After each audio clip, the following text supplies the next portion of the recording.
Dubai ऐसा शहर जिसकी अमीरी के चर्चे पूरी दुनिया में रहते हैं। दुनिया के हर कोने से लोग इस शहर में अमीर बनने के लिए आते हैं और इस देश को अमीर बनाने में सबसे बड़ा हाथ यहाँ की एक एयरलाइन का है। एक एयरलाइन जो यहाँ की जीडीपी में एक बहुत बड़ा कंट्रीब्यूशन देती है। लेकिन हैरानी की बात तो ये नहीं है, बल्कि हैरानी की बात तो ये है कि जो एयरलाइन इतने बड़े शहर को अमीर बना रही है उसकी शुरुआत सिर्फ 444 रुपए से हुई थी। चौंक गए ना? पर ये सच है। दुबई के रेगिस्तान में इस एयरलाइन की शुरुआत कुछ इसी तरह से हुई थी।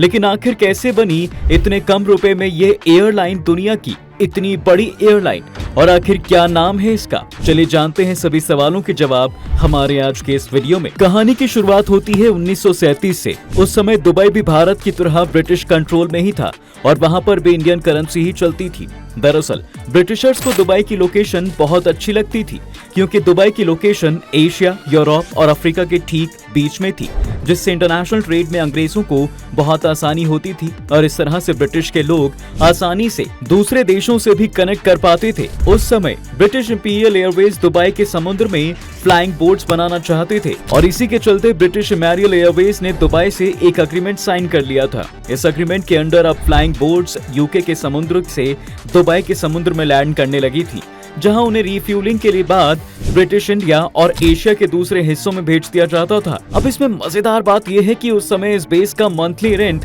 सिर्फ 440 रुपए ही हुआ करता था और इन्हीं 440 रुपए में वहां के गार्ड्स की सैलरी भी शामिल होती थी। लेकिन जब इसकी शुरुआत हुई तो उस वक्त किसी को नहीं पता था कि ये पोर्ट कुछ सालों में दुनिया का सबसे बिजी पोर्ट बन जाएगा। कहते हैं कि 1950 के दशक आते आते दुबई के शेख रशीद बिन अल मखतूम को ये बात समझ आ गई थी कि उनके पास जो तेल के भंडार हैं वो आगे आने वाले सालों में बस 30 से 40 साल ही चल पाएंगे। ऐसे में उन्हें जल्द से जल्द कुछ दूसरा इनकम का सोर्स भी ढूंढना होगा और यही उन्होंने ध्यान दिया कि ब्रिटेन के लोग दुबई की एयरलाइन का इस्तेमाल लगातार दुनिया के कोने कोने तक पहुंचने के लिए कर रहे हैं और इन सब के बाद भी दुबई को सिर्फ मामूली सा ही रेंट मिलता था।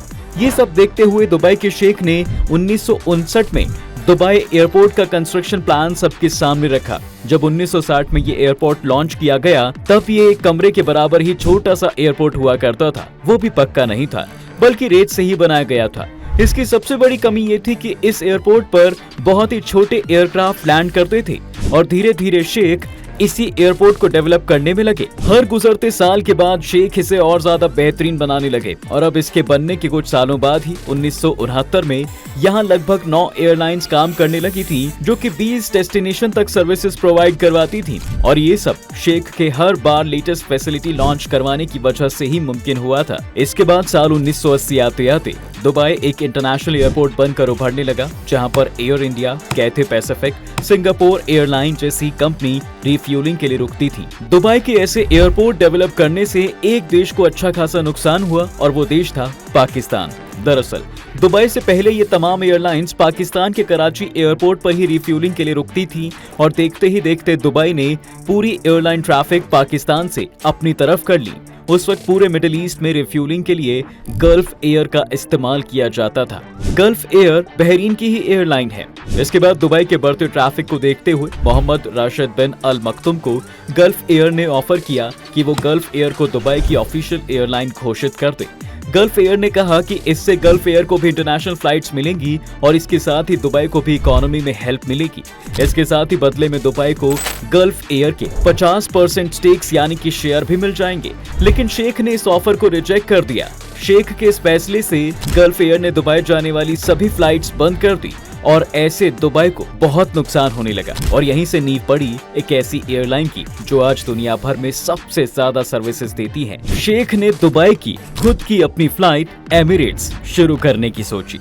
उस समय दुबई को अपनी खुद की एयरलाइन शुरू करने का मतलब था दुनिया की बड़ी बड़ी एयरलाइन से टक्कर लेना। इन सब में air India, gulf air, British Airways, Singapore airline जैसी कई एयरलाइंस शामिल थी। इन सब चीजों के साथ दुबई के शेख के लिए ये सब भी बहुत मुश्किल ही था, क्योंकि दुबई के लिए पूरे एयरलाइन का निर्माण करना बहुत ही महंगा था। पायलट्स की ट्रेनिंग, स्टाफ, इंजीनियर से लेकर हर चीज को देखना बहुत महंगा पड़ने वाला था और एक एस्टिमेट के हिसाब से दुबई को इसके लिए कुल 6 से 7 करोड़ डॉलर्स का खर्च आने वाला था और उसके बाद भी कोई गारंटी नहीं थी कि ये एयरलाइन चले या फिर नहीं, क्योंकि पहले से ही मार्केट में बहुत सी एयरलाइंस मौजूद थी। यहाँ पर शेख खेल देते हैं एक स्मार्ट गेम। उन्होंने पाकिस्तान से मदद मांगी और पाकिस्तान की इंटरनेशनल एजेंसी से 2 विमान यानी बोइंग 737 और 300 मांगे। इसके बाद अब इन विमानों पर एमिरेट्स की ब्रांडिंग की गई थी, लेकिन क्रू स्टाफ से लेकर सब कुछ पाकिस्तान का ही था। पूरा मैनेजमेंट पाकिस्तान की ओर से होता था और ऐसे में शेख ने पाकिस्तान को इस काम के लिए करीब $1 करोड़ दिए थे। यानी कि जो काम वो तब तक $7 करोड़ में होना था, वो ऐसा करने से $1 करोड़ में ही हो गया था। अब इन सब बातों के बीच एमिरेट्स की पहली फ्लाइट अक्टूबर 1985 में उड़ती है, जिसने कि दुबई से कराची तक का सफर तय किया था। इसके बाद मुंबई जैसे सिटी के साथ साथ दुनिया के कई शहरों में ये फ्लाइट्स आने जाने लगी। यहाँ तक कि पहले ही साल में एमिरेट्स की इन फ्लाइट्स में तकरीबन 3 लाख से भी ज्यादा पैसेंजर्स ने सफर किया था, जो कि काफी अच्छी बात थी। और हैरानी की बात तो ये थी कि बस एक ही साल में ही शुरुआत में $1 करोड़ की इन्वेस्टमेंट बाहर निकल आई थी। इसके बाद साल 1987 में एमिरेट्स ने अपने खुद के प्लेन्स खरीद लिए और पाकिस्तान को उनके प्लेन वापस कर दिए।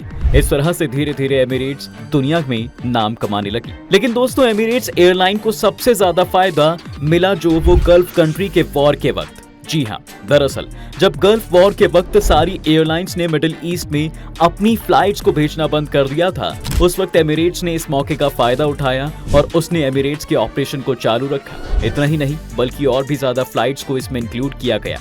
और बस इन सब के बाद एमिरेट्स को दूसरी एयरलाइन के पैसेंजर्स भी मिलते चले गए और इससे एमिरेट्स को काफी फायदा हुआ। नए पैसेंजर्स को एमिरेट्स ने वो सभी फैसिलिटीज दी जो बाकी फ्लाइट्स एक्स्ट्रा चार्ज में दिया करती थी, और बस यहाँ से एमिरेट्स को एक अलग पहचान मिलती है और एमिरेट्स इन सब बातों का खूब फायदा उठाने लगी।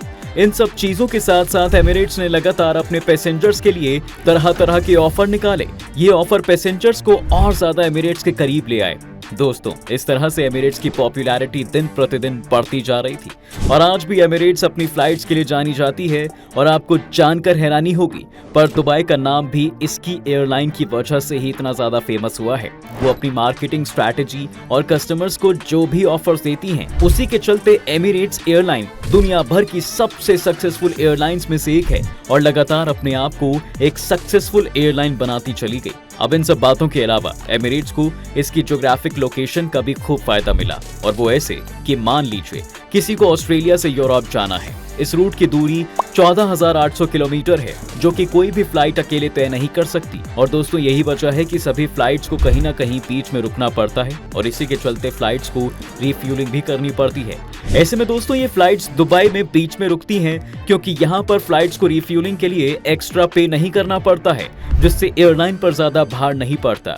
और इससे दुबई को भी फायदा होता है क्योंकि दुबई में एक बार जब कोई पैसेंजर उतरता है तो वो भी 1 या 2 दिन दुबई में रुकते हैं और कुल मिला के इससे दुबई के टूरिज्म को भी काफी फायदा पहुंचता है। वहीं अगर हम आपको दूसरी तरफ बाकी एयरलाइंस का हाल दिखाएं तो कुछ यूं समझिए कि जैसे अगर कोई एमिरेट्स की कॉम्पिटिटर एयरलाइन है, वो अगर दुबई में ना रुकना चाहे तो ऐसे में उसको अपने फ्यूल टैंक में एक्स्ट्रा भरने के बारे में सोचना होगा, जिससे अल्टीमेटली उनकी फ्लाइंग एफिशिएंसी पर फर्क पड़ेगा और ऐसा करने से उनकी कॉस्ट भी बढ़ जाएगी। तो कुल मिला के बात यह है कि दुबई की भी चांदी और एमिरेट्स एयरलाइन की भी चांदी।